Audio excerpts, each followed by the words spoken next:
This is the St. Charles History Chronicle, episode 2306.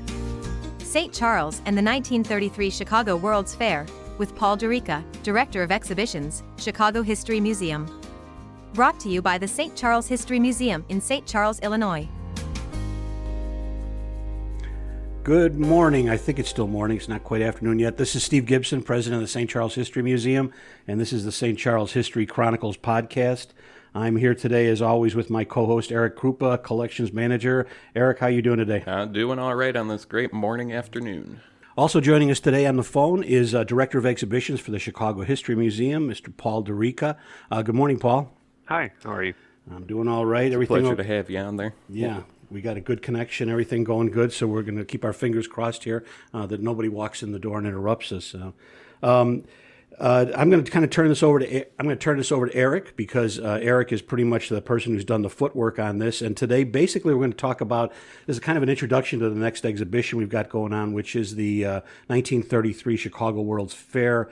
We're calling it Almost Another Century of Progress: St. Charles and the 1933 World's Fair. Right, Eric? Yeah, absolutely. So our next exhibition, as we've said, is on the 1933 Century of Progress, which is the fourth star on the Chicago flag, if anybody's wondering there.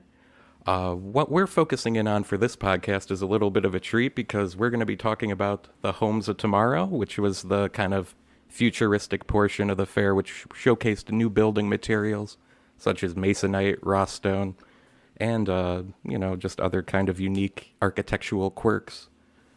Paul, how familiar are you with the homes of the future, basically, if you want to give a rundown of any of the unique quirks that you find interesting or your favorite house? If we could hear just Sure. a little bit about that, yeah. So, what are collectively known as the Homes of Tomorrow were the kind of major feature of the Home and Industrial Arts Group at the 1933 Century of Progress World's Fair. And for those of listeners who are kind of curious as to where these buildings were situated in the fair, much like its predecessor, the 1893 World's Columbian Exposition that was in Jackson Park, very close to the lake, the 1933 Century of Progress was also in park space close to the lake, and visitors can still go and visit it today. So it's basically what is today's museum campus and south of that along north of the island. And you would have found the Homes of Tomorrow in the kind of main section of the fair that sort of extended south from today's Soldier Field. And it was actually very near an army camp, interestingly enough, and just a little bit north of the General Motors building at East 31st. And in 1933, it was about 12 structures. And then, as many listeners probably know, one of the things that's unique about the Century of Progress is that it was a World's Fair that was extended an extra year into 1934. And there are some differences in the Homes of Tomorrow area between 33 and 34. Some structures were added, a couple were removed, some exterior details were changed, and interiors redone. But among the structures that made up the Homes of Tomorrow, that dozen or so, expanding to about 14 in 34, the ones that I find most interesting were two structures. One that actually was called the House of Tomorrow, which was designed by an architect, named George Fred Keck. Keck worked closely with his brother, who was an architect. And, when we think of Chicago architecture today, particularly in the post-war decades, we think of towering figures like Mies van der Rohe and the sort of modernist aesthetic that he brought to Chicago and that spread it to other communities across the United States. But Keck, in his design, in many ways, is anticipating this. The House of Tomorrow is a three-story structure, almost entirely paneled in glass with a steel frame. It's got no windows, but 12 sides. And really, I think looking forward to a future that we haven't quite realized. On the lowest level, it included a hangar for an airplane. So Keck imagined a period of time when people would have airplanes in the same way that they had automobiles. Yeah. And then in 34, he adds a second structure which is actually not located near where the other houses are, and it's called the Crystal House, and it's kind of using similar principles. So it's a 3-story structure, but it's essentially a giant glass box. So it has a kind of steel frame, and he leaves the frame exposed, which once again seems pretty forward-looking when you think about where architecture is headed, and where it ends up in the post-war decades.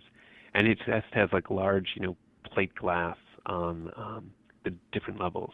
It's tinted on the lowest level to allow for some privacy, and on the upper levels, Venetian blinds are included. That's the same setup in the House of Tomorrow. But really, there's this emphasis on glass, steel, openness, and within a real kind of a centralization of various amenities and appliances, and basically having everything be as modern and up to date as possible in these kind of very future-looking homes. Yeah. Also, air conditioning is a huge benefit, and that's not just in Keck's structure, but in some of the other houses of tomorrow or homes of tomorrow. One thing that the designers emphasize over and over again is that these homes are air conditioned. Even the entirely wood structure that was made by the Lumber Association. Not the log cabin, sorry about that, the American Forest and Products Lumber Industries house. Right. Sorry. And that's another big point to make, is that like a lot of the houses of tomorrow were really intended to kind of focus to sort of highlight particular materials, because of the people who were kind of funding them and behind them. So you had the Masonite house, and you had the Rawstone house, and you had the brick house that was produced by the brick manufacturers, and you had the one that was made entirely out of different kinds of wood, but it still had central air, which is interesting. Yeah, we actually have a couple connections here. We learned that one of our residents, he purchased some prefabricated model at the fair and brought it up to Fifth Avenue over here. But the more definite, I'm not 100% sure of what model that is or how that was affected. I haven't been able to match it up to anything. However, there was another resident here who actually, I believe more so, had one of the houses, at least a model that was manufactured, which would have been the General House Incorporated house. Howard T. Fisher was the architect of this house, and he basically was promoting it as a way for Sears to test run these kind of prefabricated houses. They were made completely out of steel there. I actually interviewed the nice, kind lady who lived in the house there at I believe it was Sky Hill Ranch was what it was called, or Sky Hill Farm, up over there. And she said that her dad would try to, adjust things, make things, but he couldn't get a nail through anything because it was all steel. When the heat in the wintertime, she said constantly, all the time, when the light would hit basically and warm up these different panels, these metal panels, it would make a huge boom sound, she said. And this would happen randomly at any time of the day. And she said it constantly happened. She described the house. We unfortunately weren't able to find any pictures, but her description really rings true with the one side having like all windows with 2 entrances. So from her description there, I'm liking to assume that the General House Incorporated house, one of the models, was probably purchased and built around here, although I've got a record of about 7 being built around the area, with one still being around, actually, in one of the western suburbs, I believe. It's now like a store or something. Now, was there a hangar was there a hangar in that house? No, this house was much more a practical one-story kind of house. Okay. Yeah. And you make a good point there, in that I was sort of focusing on Keck's House of Tomorrow, but most of the collectively, as they were collectively known, the homes of tomorrow, there was a real emphasis on them being affordable and practical structures that could be mass reproduced. And so we're generally talking about sort of single floor homes of around 5 rooms or so at most. But what's interesting too, in the story that you just told, is that heating and cooling seem to be the 2 problems, whether they were elaborate structures like the House of Tomorrow or more modest ones like the house that you just described. the heating and cooling presented a real challenge for some of these structures, and that remained true when some of them moved to other locations, or they had multiple units based on the same design fabricated. So they weren't able to quite work out all of the bugs from the design. In terms of cost, I mean, that one was one of the more affordable. Interestingly enough, the House of Tomorrow is actually one of the more mid-range structures. The most expensive of all of the homes of tomorrow was what is today known as the Florida Tropical House, which in 1933 dollars would have cost about $25,000 to fabricate, which put it well ahead of any of the other buildings. Even though there's nothing terribly innovative about the design, other than that it kind of allows easy movement between inside and outside, and like some of the other houses really kind of places an emphasis on creating a roof that is accessible and usable as a kind of terraced space. But that was the one that, interestingly enough, ended up costing the most money to make. I've got a question, a little bit of context here, because I think a lot of people don't realize the change that's going on in the United States and things at the time. So help me just put this in context. So 1933 is the end of Prohibition, beginning of the year, right? It's was it 33 or 32? I can't remember. It was 33. So, and it actually happens in stages. So April of 1933, part of the Volstead Act is repealed, and 3.2% beer is legalized, which is a huge boon for the fair. I mean, they have places the old Heidelberg restaurant. They've got places like Pabst and Schlitz, have pavilions at the fair. And then December of 1933 is when the 18th Amendment is fully repealed and then replaced with the 21st Amendment. And what is the economy like? I know are we coming out of the Depression? And that's probably something, as we're sitting here talking about money, I should have said that. So while planning for the Century of Progress, began in the late 20s, before the stock market crash of October 1929, the fair itself doesn't open until 1933, and at that point, the country's right smack dab in the middle of the Great Depression, and that's one thing too that the Houses of Tomorrow are really trying to kind of grapple with, which is how can they provide what seem like economically sound structures that can address very real housing needs, but also be within the diminished purchasing power of most Americans at that point. And then the other thing that strikes me is we're pretty much, Europe is already kind of in turmoil. We're the storm clouds are on the horizon, as they'd say. And I think it's interesting that even in the light of that, it seems, as you're talking about this, that the World's Fair is made as practical as possible. If you can say that with something this big and complicated, that these homes are all made to convince consumers that these are within your reach, and the entire fair is full of things that bring the world to Chicago and things like that. So it strikes me that I've got a book that I got a long time ago called "Wasn't the Future Wonderful?" and it's full of all these popular science and popular mechanic articles about how we'll all be flying in helicopters and planes and have nuclear reactors for furnaces and all these kinds of things. And none of that happened, but yet isn't that really what kind of made things like life that you had at the day was very livable, because this is just over the horizon, and here it is right in front of you. Exactly. And some of the things that you do find in the Houses of Tomorrow did end up becoming commonplace. So once again, to go back to like central air. So, as you're kind of reading articles describing the different houses that appeared in different papers of the time, they're talking about how there'll be a point where air conditioning will be as common to the house as central heating and indoor plumbing is today. Which it's good that by the 1930s indoor plumbing was common in central heating, but the fact that that air conditioning would be another one of those innovations. A weird thing too is just having multiple telephones in your house.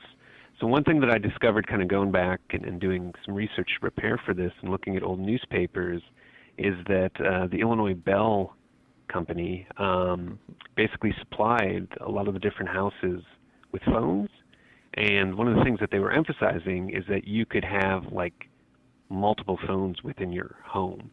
So in the House of Tomorrow, for example, there was a phone in the kitchen, as well as like in some of the more common areas, like the living room or where you would expect to find a phone at that point in time. But a phone in the kitchen was like revolutionary. Whereas, well, I mean, today, right, we all carry our phones with us, but no party lines anymore. Right, yeah. But even, if you think about houses in the post-war decades, the idea of having kind of multiple phones scattered across the floor plan was common, right?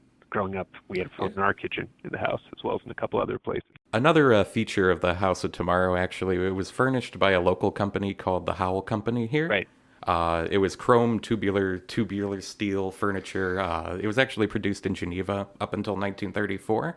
And then because of their success at the fair, and they actually provided stuff for other concessions as well, but because of their success at the fair, they actually had to move out here into the old Cable Piano Factory, which is a fond place of memories from many in the St. Charles area. Yeah. I mean, the interiors were all like very intentionally designed. A mixture of styles. The Rostone House had furniture provided by the Toby Furniture Company, which was a longtime furniture manufacturer in Chicago, who, their history extended back from even before the time of the 1893 World's Columbian Exposition. And they would also run ads. The different companies that provided the furniture and other interior design elements would, highlight the fact that they participated in the Century of Progress in this fashion by basically decorating the homes of tomorrow. Yeah, if we want to go back to other modern and futuristic, I think maybe one of the most up-to-date recent ones in the House of Tomorrow actually would be that kind of eye in the, what was it, the, whatever it was like the automatic eye that would be able to kind of see if somebody's at your front door. Right. Kind of like a Ring camera in today's world, and they had motion sensors to open cabinets and stuff. There were the motion sensors, and I can't believe I forgot about that. I mentioned the airplane hangar garage, but it had a garage opener. Now, the technology didn't work quite the way ours, I mean, the ones that probably most of us are used to today, but I mean, the concept was similar, and even that, right, the idea of an automatic garage opener that you could activate from your car or airplane. Was something that seemed fantastic in 33, but it's commonplace today. So we talked about 3 homes so far. I'm trying to keep track in my head. There's a lot. And there's quite a few there. And probably the ones that most listeners would be familiar with are the ones that, ended up surviving the fair because they ended up being transported to Beverly Shores, Indiana, where people can still visit them today. Yeah. Tickets sell out fast, though. It's a one-day-a-year extravaganza kind of thing. Yeah. From what I recall, That's right, yeah. So, 5 of the structures exist on what is now the Indiana Dunes National Lakeshore. And it's the House of Tomorrow that we've been talking about. It's the Florida Tropical House. You've got the Amco Faro House, which is one that I find really interesting. You've got the Cypress Log Cabin, which Eric, I believe you mentioned earlier. And then finally the Rostone House, which, interestingly enough, isn't really covered anymore in Rostone except for a couple small areas because despite being pitched as being a material that would last seemingly forever, it didn't. So, how about any of these materials, you know? Kind of like masonite, right? Yeah. Yeah. Okay, so another thing that comes to mind is, were these houses built and designed for how they ended up being sold after the fair and then used, or is that something that was kind of a bonus that came as we were going through this whole process? Well, they were really kind of model houses, right? So they were meant to just to serve that function. But people did purchase them after the fair was closed and, attempted to, people lived in them. So, some of them were built well enough to at least survive for a time after the fair. Not all of them. Some were even intentionally destroyed. So, I mentioned the Brick Manufacturer Association of America's brick house, and they intentionally torched it at the end of the fair just to demonstrate the durability of the material. That was another thing too that kind of happened throughout the run of the fairs. And so they intentionally set that on fire to kind of demonstrate the durability of the bricks and their kind of fire retardant properties, but it still ended up, destroying the structure. And that was a thing too that happened through the duration of 33 and 34. So there were all of these kind of tests that were being made of the different model houses to really kind of show off the capacity of the material to withstand various weights and weather and pressures and so forth. But no, I mean, the ones that ended up getting transported to Beverly Shores in northwest Indiana weren't necessarily intended to last forever. But that said, they still ended up being, private homes for a long time. The other thing that people could do too is with some of the houses, particularly some of the smaller ones, is they had plans for sale that people could purchase at the fair and then go back to their respective communities, place an order, and have the homes delivered to them, particularly any of the smaller designs that made use of a lot of prefabricated components. Yeah, I know, speaking about that and lasting and long-lasting and preservation type issues, I know in 2018, in Wilmette, actually, they discovered that one of the original Strand Steel, Good Housekeeping Strand Steel homes was actually still over there. I know that they tore it down, but they were able to salvage some of the panels. And if anyone was wondering what happened to that, I'm kind of curious as well. Yeah, I don't know if you know anything about it, Paul. No, sorry, I didn't. That's totally all right. I know about the original structure. I wonder which one it was, because that was one, where I mentioned there was some variations between 33 and 34. And one of those two, there originally were like two of those houses in 33, and then one of them was removed for 34, and it had been purchased by a private buyer. So I wonder if that was the one that ended up. Yeah, that would be interesting. I'll have to do a little bit more digging. That's the fun thing too, right? Is you start down this path of research, and then you're always kind of uncovering new things. Oh yeah, bumping into everything, and just seeing stuff that's still around and existing is kind of unique. I was surprised to learn because I was focusing on the homes of tomorrow, but then I knew about Bartlett and Robert Bartlett, I should say, who's the person who kind of tried to develop Beverly Shores. He had named it after his daughter, and who had sort of purchased actually it was 6 originally, homes of tomorrow to kind of have as a tourist attraction. They followed that up purchasing a colonial village that was added to the World's Fair. That was a 34 one, in 34, right. And so he had all of these structures that were kind of looking to the future, but then he also purchased all of these structures that were replicas of, famous historical American buildings, everything from Mount Vernon to the Old North Church, and then the House of the Seven Gables. And those structures ended up meeting with a range of fates. Some of them survived at least into the 1950s and early 60s. So the Drum and Bugle Corps here in St. Charles was actually rather popular at the 1934 fair. They won the first competition at the air races, which was held kind of off-site of the fair. But it was a big deal, and it brought the public back to believing that aircraft could be safe and still kind of push the boundaries of stuff. Another one, they were invited back to play at the Pantheon when it opened, actually, and they represented the entire American Legion. The Pantheon was basically a huge building that 6,000 people are painted in it. It's like 500 feet, 40 feet high, something like that. It was painted throughout World War I, and it was basically the symbol of, American veterans at the time on that kind of side. So they were given the, honor of doing that. And then they also were given the honor of playing all over the Midway. They got to play in front of the Haviland Thermometer, too, as well, and a bunch of different other places. And they were invited back where they won the Drum and Bugle Corps competition in 1934 as well, which we still have the trophy of prominently on display here. There's a couple little anecdotes about the Crystal House, which was added in 34, also designed by George Fred Keck.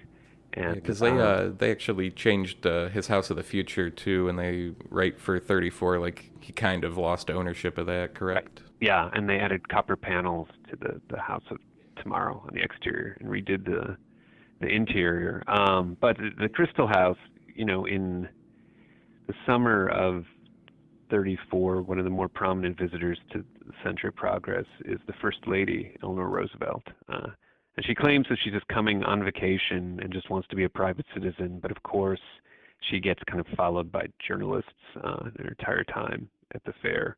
And one of the places that she visits is the Crystal House, which is this, steel-framed, basically glass structure that was designed in part by George Fred Keck. And while she's in there talking to people, she makes some sort of quip about how, she wishes that, the entire Republican National Committee could perhaps take up residence in that house, right? Because it's a glass house. Because maybe they would be, reluctant to be throwing stones. So a little bit of political humor there. That's really funny. But it's also where our Buckminster Fuller would bring his Dymaxion automobile. So it would be displayed outside the Crystal House. So these two kind of emblems of modernity, of the future, are kind of exhibited side by side. And for those who are unfamiliar with our Buckminster Fuller's Dymaxion automobile, as it was a three-wheeled structure that looked almost like it had almost kind of like a kind of cigar shape. There was like a periscope that you could feature into it. It was a very kind of long, sort of narrow chrome car with three wheels. And unfortunately, it had gone to a very bad accident on Lakeshore Drive during the time of the fair in 34. I never ended up going into mass production. Oh, sorry, what was that? Did it not make the turn there on Lakeshore Drive? That was basically it, yeah. I mean, that was part of the problems. Fuller would kind of fabricate the story to suggest that his car and another car were in a race on the drive, and that led to an accident. But it seems that in all likelihood, based on some research that people have done more recently, that the car, and going back to accounts actually from the 1930s and not just the way Fuller would tell the story in later years, that really the car kind of ran into some problems while making an adjustment on the drive and turning, and that actually caused it to roll into traffic that was kind of going in the same direction. But oh, geez. Yeah, it was sad. There were like three people in the automobile, and one of them ended up perishing, the driver. Oh, geez. So, yeah. And it, interestingly enough, though, it didn't kind of lead, because I don't think the story was covered very heavily at the time. It didn't lead to a complete end of the project, but the automobile, as he envisioned it, would never be produced in any sort of significant number.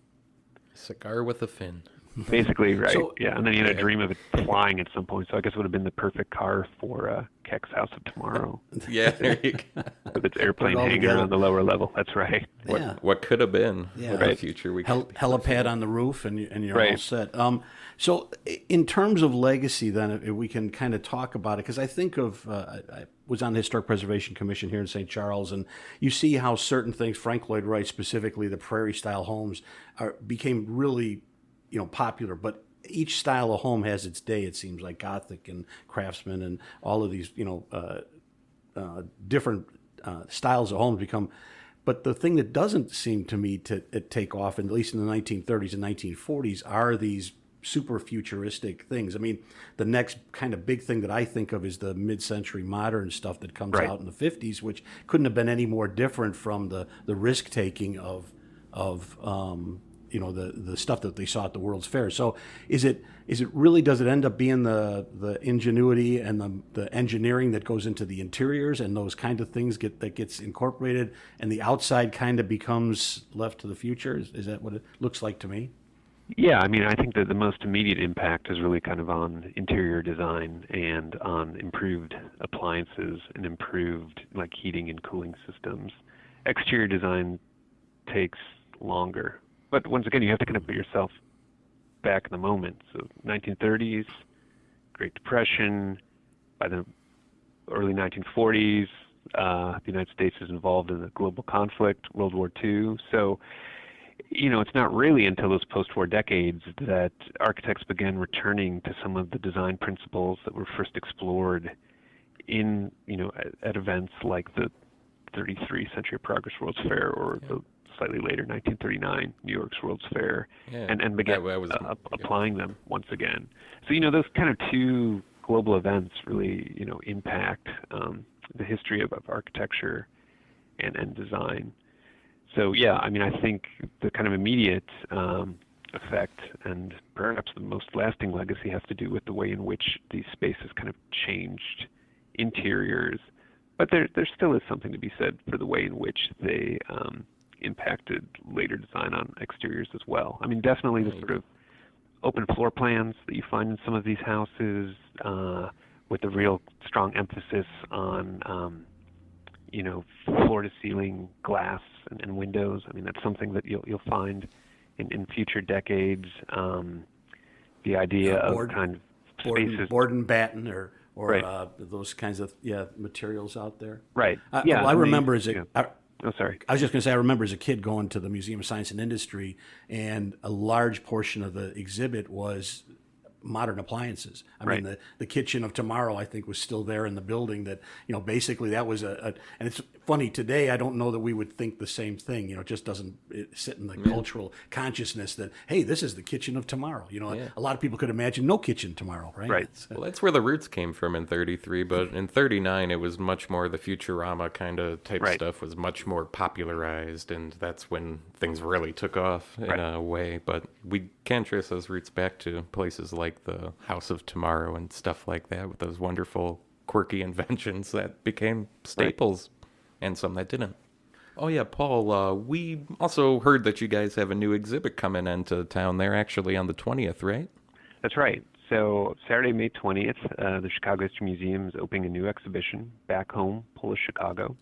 And it tells the story of the Polish community in the city from the middle of the 19th century all the way up through today. Most of what visitors will see are objects that are being loaned to the museum. So they're coming from families with connections, going all the way back to the 1850s, but also people who arrived just within the last decade. Yeah.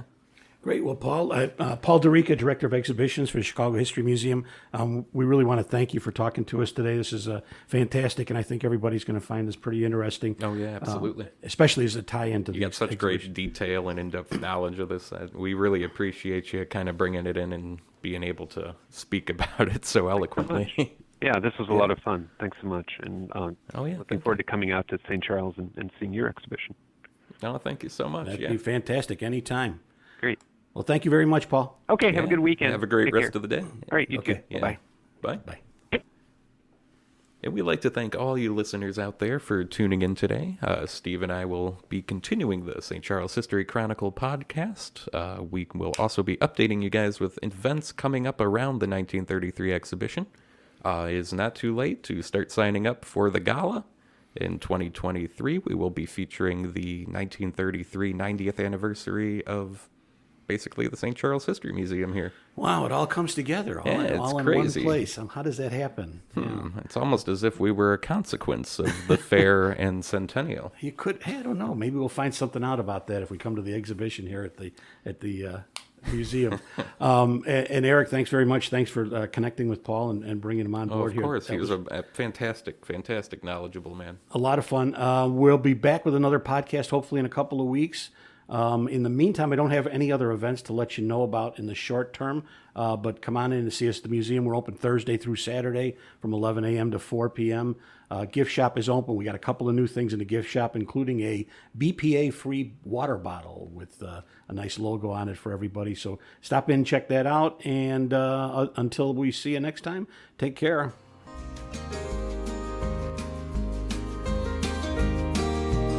Thank you for listening to the St. Charles History Chronicle podcast. This content is copyright 2023, St. Charles History Museum, all rights reserved. Additional information on this episode and other podcast episodes is available at stcmuseum.org/podcast.